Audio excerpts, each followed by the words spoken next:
ಇದಕ್ಕೆ ಇವಾಗ ಮುದ್ದೆ ಮಾಡ್ಕೊಂಡು ತಿಂತಾ ಇದ್ರೆ ಸೂಪರ್ ಆಗಿರುತ್ತೆ. ಕೈಮಾ ರೆಡಿ ನೋಡಿ. ಈ ತರ ಚಿಕನ್ ಚಿತ್ತಿಗೆ ಕೈಮಾ, ಈ ತರ ಕೈಮಾ ಎಲ್ಲ ಬೆಂದಿ ಹಿಂಗ್ ಮೇಲೆ ಬಂದ್ರೆ ಏನು ಹೊಡ್ಕೊಳ್ಳಲ್ಲ, ಚೆನ್ನಾಗಿರ್ತದೆ.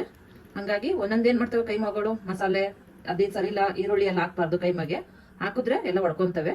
ಈ ತರ ಏನು ಇಲ್ದಾನೆ ಮಾಮೂಲಿ ಸಿಂಪಲ್ ಆಗಿ ನಾನು ಇವಾಗ ಏನ್ ತೋರಿಸಿದೆ ಮಸಾಲೆ ಹಾಕೊಂಡು ಮಾಡಿದ್ರೆ ಈ ತರ ಕೈಮಾ ಎಲ್ಲ ಚೆನ್ನಾಗಿರ್ತವೆ. ಹಾಯ್, ನಮಸ್ಕಾರ ಕರ್ನಾಟಕ. ಎಲ್ಲರೂ ಚೆನ್ನಾಗಿದ್ದೀರಾ ಅಂತ ಅನ್ಕೊಂಡಿದ್ದೀನಿ. ಇವತ್ತೊಂದು ಚಿತ್ತಿಗೆ ಚಿಕನ್ ಕೈಮಾ ಮಾಡಬೇಕು ಅಂತ ಅನ್ಕೊಂಡಿದ್ದೀನಿ. ಅದಕ್ಕೆ ಬೇಕಾಗಿರೋ ಸಾಮಾನು ಇಲ್ಲಿ ನಾನು ಅರ್ಧ kg ಚಿಕನ್ ತಗೊಂಡಿದ್ದೀನಿ ಬೋನ್ಲೆಸ್ಸು. ಇಲ್ಲಿ 1 ಕಪ್ಪು ಚಿತ್ತಿಗೆ ಬೇಳೆ, 1 ಈರುಳ್ಳಿ, ಸ್ವಲ್ಪ ಬೆಳ್ಳುಳ್ಳಿ, ಒಂದೇ 1 ಟೊಮೊಟೊ ಹಣ್ಣು, ಸ್ವಲ್ಪ ಕಾಯಿ, ಪುದೀನ, ಕೊತ್ತಂಬರಿ, ಹಸಿ ಶುಂಠಿ, 4 ಹಸಿಮೆಣಸಿಕಾಯಿ ತಗೊಂಡಿದ್ದೀನಿ. ಬನ್ನಿ ಹೆಂಗೆ ಮಾಡೋದು ತೋರಿಸ್ತೀನಿ. ಮೊದಲನೇದಾಗಿ ನಾನು ಒಂದು ಚಿಕ್ಕದು ತೆವೆ ಬಾಣಲಿ ಇಟ್ಕೊತಾ ಇದ್ದೀನಿ. ಸ್ವಲ್ಪ ಎಣ್ಣೆ ಹಾಕೊತಾ ಇದ್ದೀನಿ. ಇಲ್ಲಿ ನಾನು ಸಣ್ಣದಾಗಿ ಹಚ್ಚಿಟ್ಕೊಂಡಿರೋದು 1 ಈರುಳ್ಳಿ, ಸ್ವಲ್ಪ ಬೆಳ್ಳುಳ್ಳಿ, ಸ್ವಲ್ಪ ಹಸಿ ಶುಂಠಿ, 4 ಹಸಿಮೆಣಸಿಕಾಯಿ. ಚಿಕನ್ ಕೈಮಾಗೆ ಈ ಥರ ಮಸಾಲೆ ಎಲ್ಲ ಹುರ್ಕೊಂಡು ಹಾಕೊಂಡ್ರೆ ಟೇಸ್ಟ್ ಚೆನ್ನಾಗಿರ್ತದೆ. ಹಂಗಾಗಿ ನಾನು ಮಸಾಲೆ ಎಲ್ಲ ಸ್ವಲ್ಪ ಈರುಳ್ಳಿ ಇದೆಲ್ಲ ಸ್ವಲ್ಪ ಹುರ್ಕೊತೀನಿ ಎಣ್ಣೆಲಿ ಹುರ್ಕೊಂಡು ಮಾಡಿದ್ರೆ ಚೆನ್ನಾಗಿರ್ತದೆ. ಅದರಲ್ಲಿ ಇವಾಗ ಅವರೆಕಾಳು ಸೀಜನ್ನು, ಚಿತ್ತಿಗೆ ಬೇಳೆ ಅವರೆಕಾಳು ಮಾಡಿಕೊಂಡು ಮಾಡಿದ್ರೆ ಚೆನ್ನಾಗಿರುತ್ತೆ. ಇಲ್ಲಿ ನಾನೊಂದು 2 ಚಕ್ಕೆ ಹಾಕೊತಾ ಇದ್ದೀನಿ, ಲವಂಗ, ಸ್ವಲ್ಪ ಜೀರಿಗೆ, ಸ್ವಲ್ಪ ಗಸಗಸೆ, ಸ್ವಲ್ಪ ನಾನು ಕೊಬ್ಬರಿ ಹಾಕ್ಕೊಂಡಿದ್ದೀನಿ. ನೀವು ಮಾಮೂಲಿ ಕಾಯಿ ಬೇಕಾದ್ರೂ ಹಾಕೋಬೋದು. ನಾನು ಸ್ವಲ್ಪ ಕೊಬ್ಬರಿ ಹಾಕೊತಾ ಇದ್ದೀನಿ. ಸ್ವಲ್ಪ ಪುದೀನ, ಸ್ವಲ್ಪ ಕೊತ್ತಂಬರಿ ಸೊಪ್ಪು. ಆದಷ್ಟು ಎಲ್ಲ ಎಣ್ಣೆಲ್ಲೇ ಫ್ರೈ ಮಾಡ್ಕೊಳ್ಳಿ. ಇವಾಗ ಮಸಾಲೆ ರುಬ್ಕೊಳ್ಳೋಣ. ಇವಾಗ ನಾವು ಮಸಾಲೆ ಎಲ್ಲ ಹುರಿದಿಟ್ಟಿದ್ದು ತಣ್ಣಗಾಗಿದೆ ಸ್ವಲ್ಪ. ಇವಾಗ ಮಸಾಲೆ ಎಲ್ಲ ರುಬ್ಕೊಬರೋಣ. 1 ಟೊಮೊಟೊ ಹಾಕೊತಾ ಇದ್ದೀನಿ. ಇಲ್ಲಿ ನಾನು 2 ಸ್ಪೂನು ಮಟನ್ ಮಸಾಲೆ ಹಾಕೊತೀನಿ. ನೀರು ಹಾಕೊತಾ ಇದ್ದೀನಿ. ಇದನ್ನ ರುಬ್ಕೊಬರೋಣ. ಇವಾಗ ಇದು ರುಬ್ಬಿಟ್ಕೊಂಡದಾಗಿದೆ. ಮಸಾಲೆ ಎಲ್ಲ ರೆಡಿ ಮಾಡ್ಕೊಂಡಾಗಿದೆ. ನಾನು ಸ್ವಲ್ಪ ಎಣ್ಣೆ ಹಾಕೊತಾ ಇದ್ದೀನಿ, ಸ್ವಲ್ಪ ಈರುಳ್ಳಿ ಹಾಕೊತಾ ಇದ್ದೀನಿ. ಸ್ವಲ್ಪ ಈರುಳ್ಳಿ ಎಲ್ಲ ನೀಟಾಗಿ ಎಣ್ಣೆಯಲ್ಲಿ ಫ್ರೈ ಮಾಡ್ಕೊಳ್ಳೋಣ. ಇದನ್ನ ಆದಷ್ಟು ಈರುಳ್ಳಿ ಸ್ವಲ್ಪ ಚೆನ್ನಾಗಿ ಎಣ್ಣೆಲ್ಲೇ ಫ್ರೈ ಮಾಡ್ಕೊಬೇಕು. ನಾನು 1 ಕಪ್ಪು ಚಿತ್ತಿಗೆ ಬೇಳೆ ತಗೊಂಡು ರೆಡಿ ಮಾಡಿ ಇಟ್ಕೊಂಡಿದ್ದೀನಿ. ಚಿಕನ್ ಕೈಮಾ ಚಿತ್ತಿಗೆ ಬೇಳೆ ಒಳ್ಳೆ ಕಾಂಬಿನೇಷನ್ನು, ಚೆನ್ನಾಗಿರ್ತದೆ. ರೊಟ್ಟಿಗೆ, ಚಪಾತಿಗೆ, ಮುದ್ದೆಗೆ ಯಾವುದಕ್ಕಾದ್ರೂ ಸರಿನೇ ಸೂಪರಾಗಿ ಆಗಿ ಬರುತ್ತೆ.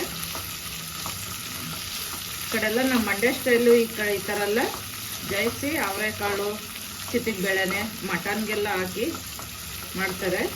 ಹಂಗಾಗಿ ಇದು ನಮ್ಮ ಮಂಡ್ಯ ಕಡೆ ಎಲ್ಲ ಸ್ವಲ್ಪ ಫೇಮಸ್. ಇದು ಫ್ರೈ ಆಗಿದೆ. ನಾವು ಅವಾಗಲೇ ರುಬ್ಬಿಟ್ಕೊಂಡಿರೋದು ಮಸಾಲೆ. ಇದಕ್ಕೆ ನೀರು ಹಾಕೊತಾ ಇದ್ದೀನಿ. ನಿಮ್ಗೆ ಎಷ್ಟು ಗಟ್ಟಿ ತೆಳ್ಳೆ ಬೇಕು ಅಂತಂದ್ರೆ ಅಷ್ಟು ಹಾಕೋಬಹುದು ನೀವು. ರುಚಿಗೆ ತಕ್ಕಷ್ಟು ಉಪ್ಪು. ಇವಾಗ ಇದು ಸ್ವಲ್ಪ ಬೇಯೋವರೆಗೂ ಕೈಮುಕ್ಕೆ ರೆಡಿ ಮಾಡ್ಕೊಳ್ಳೋಣ. ನಂದು ಒಂದೇ ಒಂದು ಸ್ವಲ್ಪ ಶುಂಠಿ, ಸ್ವಲ್ಪ ಬೆಳ್ಳುಳ್ಳಿ, 2 ಲವಂಗ, 1 ಚಕ್ಕೆ, ಸ್ವಲ್ಪ ಕೊತ್ತಂಬರಿ ಸೊಪ್ಪು, ಸ್ವಲ್ಪ ಕಾಯಿ, ಚಿಲ್ಲಿ ಪೌಡರು, ನೀರು ಹಾಕೊತಾ ಇದ್ದೀನಿ. ಇದನ್ನ ರುಬ್ಕೊಬರೋಣ. ರುಬ್ಕೊಂಡಾಗಿದೆ, ಖಾರ ರುಬ್ಬಿಟ್ಕೊಂಡಾಗಿದೆ. ಇವಾಗ ಇದಕ್ಕೆ ಚಿಕನ್ ಹಾಕಿ ರುಬ್ಕೊಳ್ಳೋಣ.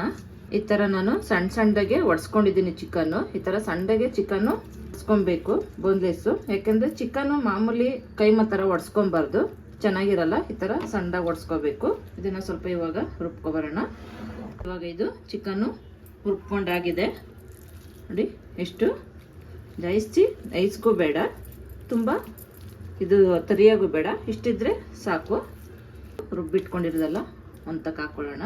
1 ಮೊಟ್ಟೆ ಹಾಕೊತಾ ಇದ್ದೀನಿ. ಸ್ಪೂನು ಕಡಲೆ ಪಪ್ಪು ಪೌಡ್ರು. ಇದು ನಾನು ಪೌಡ್ರ್ ಮಾಡಿ ಮಡ್ಕೊಂಡಿರೋದು, ಹಂಗಾಗಿ ನಾನು 1 ಸ್ಪೂನು ಕಡಲೆಪಪ್ಪು ಪೌಡ್ರ್ ಹಾಕೊತಾ ಇದ್ದೀನಿ. ಇವಾಗ ಸ್ವಲ್ಪ ನೀಟಾಗಿ ಎಲ್ಲ ಮಿಕ್ಸ್ ಮಾಡ್ಕೊಳ್ಳೋಣ. ನೀಟಾಗಿ ಮಿಕ್ಸ್ ಆಗಿದೆ. ಇದು ಜಾಯಿಸಿ ಕಡಲೆ ಹಿಟ್ಟು ಹಾಕೋಬಾರ್ದು, ಜಾಯಿಸಿ ಮೊಟ್ಟೆನೂ ಹಾಕೋಬಾರ್ದು, ನೀರು ಜಾಯಿಸಿ ಇರಬಾರ್ದು. ಚಿಕನಲ್ಲಿ ನೀರು ಕ್ಲೀನಾಗಿ ಇಂಟ್ಕೊಂಡು ಹಾಕೊಬೇಕು. ಮಸಾಲೆ ರುಬ್ಕೊಳ್ಳೋಗ್ಲೂ ಅಷ್ಟೇ ನೀರು ಇರಬಾರ್ದು, ಇಲ್ಲಾಂದ್ರೆ ಈ ಅದಕ್ಕೆ ಉಂಡೆ ಬರಲ್ಲ. ಈ ಅದಕ್ಕೆ ಉಂಡೆ ಥರ ಬರೋ ಥರ ರೆಡಿ ಮಾಡ್ಕೊಳ್ಬೇಕು. ಇವಾಗ ನಾನು ಏನು ಹಾಕಿದ್ದೀನಿ ಅದನ್ನು ಫಾಲೋ ಮಾಡಿದ್ರೆ ಕ್ಲೀನಾಗಿ ಬರುತ್ತೆ, ನೀಟಾಗೂ ಇರುತ್ತೆ, ಉಂಡೆನೂ ಚೆನ್ನಾಗಿರುತ್ತೆ. ಹಂಗಾಗಿ ಇಷ್ಟಕ್ಕೆ ರೆಡಿ ಮಾಡ್ಕೊಳ್ಳಿ. ಇದನ್ನು ಸಾಂಬಾರಿಗೆ ಉಂಡೆ ಕಟ್ಟಿ ಹಾಕ್ಕೊಳ್ಳೋಣ. ನಾನು ಸ್ವಲ್ಪ ಕೊತ್ತಂಬರಿ ಸೊಪ್ಪು ಉದುರಿಸ್ಕೊತಾ ಇದ್ದೀನಿ. ಈ ಥರ ಉಂಡೆ ಕಟ್ಕೊಂಡು ಸಾಂಬಾರ್ಗೆ ಹಾಕ್ಕೊಳ್ಳೋಣ. ಇವಾಗ ಅದು ಸಾಂಬಾರು ಬೇಯುವಾಗಲೇ ಥರ ಉಂಡೆ ಕಟ್ಕೊಂಡು ಬಿಟ್ಕೊಳ್ಬೇಕು. ಚಿಕ್ಕದ ಬೇಳೆ ಕೈಮಾ ತಿನ್ನಬೇಕು ಅನ್ನಿಸ್ತಿರ್ತದೆ. ಇವಾಗೆಲ್ಲ ಮಟನ್ ರೇಟ್ ಜಾಸ್ತಿ, ಚಿಕನ್ ತಗೊಂಡು ಕೈಮಾ ಮಾಡಿಕೊಂಡು ಆರಾಮಾಗಿ ತಿನ್ಬೋದು. ಆಗಿದೆ, ಸ್ವಲ್ಪ ಮುಚ್ಚಿ ಬೇಯಿಸ್ಕೊಳ್ಳೋಣ.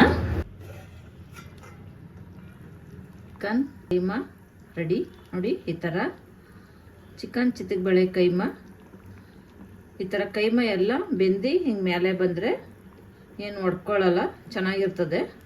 ಹಾಗಾಗಿ ಒಂದೊಂದೇನು ಮಾಡ್ತವೆ ಕೈಮಾಗಳು, ಮಸಾಲೆ ಅದೇ ಸರಿಲ್ಲ, ಈರುಳ್ಳಿ ಎಲ್ಲ ಹಾಕ್ಬಾರ್ದು. ಕೈಮಾಗೆ ಹಾಕಿದ್ರೆ ಎಲ್ಲ ಒಡ್ಕೊತವೆ. ಈ ಥರ ಏನು ಇಲ್ದೇ ಮಾಮೂಲಿ ಸಿಂಪಲಾಗಿ ನಾನು ಇವಾಗ ಏನು ತೋರಿಸಿದ್ದೀನಿ ಆ ಮಸಾಲೆ ಹಾಕೊಂಡು ಮಾಡಿದ್ರೆ ಈ ಥರ ಕೈಮಾ ಎಲ್ಲ ಚೆನ್ನಾಗಿರ್ತವೆ. ಫೈನಲ್ಲಿ ಇವಾಗ ಸ್ವಲ್ಪ ಕೊತ್ತಂಬರಿ ಸೊಪ್ಪು ಹಾಕೊತಾ ಇದ್ದೀನಿ. ಇದಕ್ಕೆ ಇವಾಗ ಮುದ್ದೆ ಮಾಡ್ಕೊಂಡು ತಿಂತಾ ಇದ್ರೆ ಸೂಪರಾಗಿರುತ್ತೆ.